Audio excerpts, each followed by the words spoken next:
Before I was pregnant, I made plans. Plans about how I would parent. Plans about who my child would be, how I would mold her.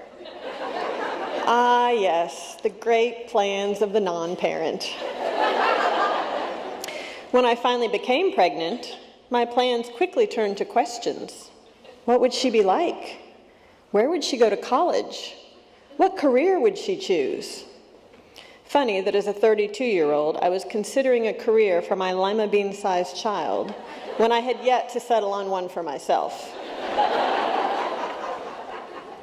That early ultrasound that declared her a boy, I knew that had to be a mistake.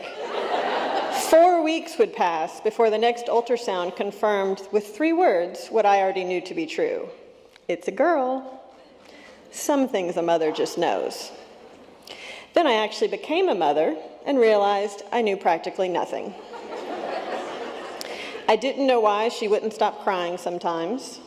I didn't know about silent reflux, and I certainly didn't know she had it.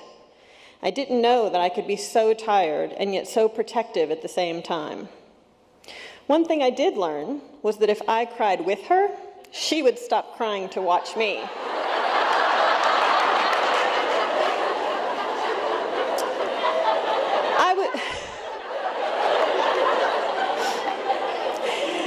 I was relieved when my daughter hit her milestones by the appropriate age. Sitting up, nailed it. Eating with a spoon, done. I even congratulated myself for those she hit early. And when she was 3 weeks late with one, I worried endlessly. Her not picking up a crayon by the right month caused me great concern. What did that mean? How would this affect her later in life? 2 years later, we welcomed my son into our lives. I still knew practically nothing, but I made plans for him, for her, for me, for us. Over time, I would learn what missing milestones truly looks like. My son progresses at his own pace, not one recognized by baby books and doctors' expectations. My planning turned into a journey of puzzle solving. We noticed with uneasy concern as he didn't crawl. We were alarmed when he wasn't walking at nearly 2. My son and I communicated in our own secret language, but he wasn't learning to communicate with others. He was happy, he smiled, and he made lots of eye contact. He loved to go places with me and was patient and calm as long as I was nearby, but anxiously cried when I wasn't. What did all these things mean? Was I doing enough? Was I doing too much?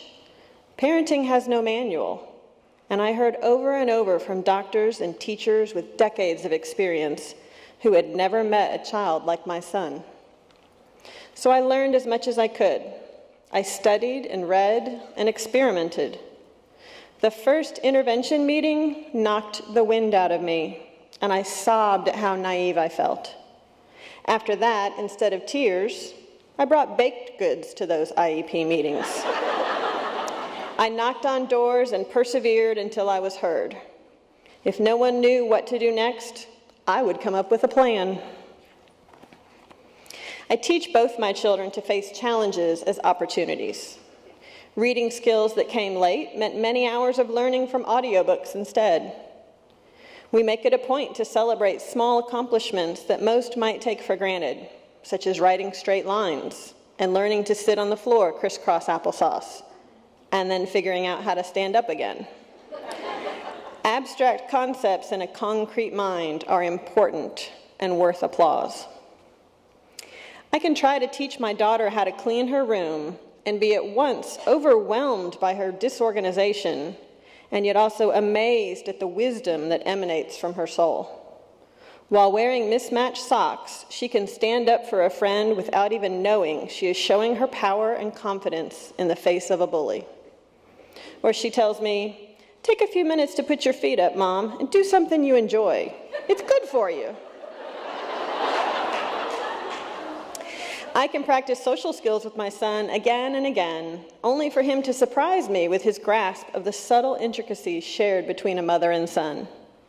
When I ask which book we should read at night, he chooses Zen Shorts because he knows it's my favorite. He grasps my hand sometimes just when I need it the most, led only by his intuition. I won the jackpot with my kids, a jackpot I wouldn't have recognized or understood when my firstborn was the size of a lima bean, back when I thought I would be the teacher.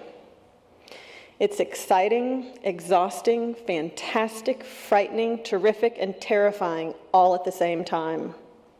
My master plan now? Waiting with eager anticipation to see what they will teach me next.